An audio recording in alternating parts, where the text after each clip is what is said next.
সবাই শুধু বলে যে পরিমাণ মতো লবণ খাবেন, কিন্তু লবণ আপনি পরিমাণ মতো খাচ্ছেন কিনা সেটা কিভাবে বুঝবেন?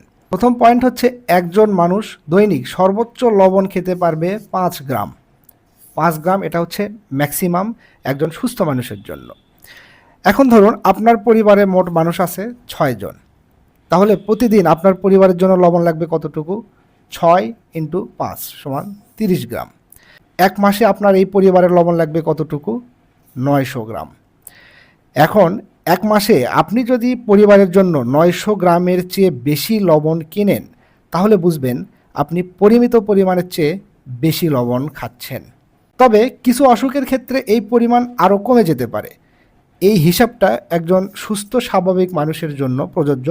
অসুস্থতা থাকলে ডাক্তারের পরামর্শ মোতাবেক খাবেন।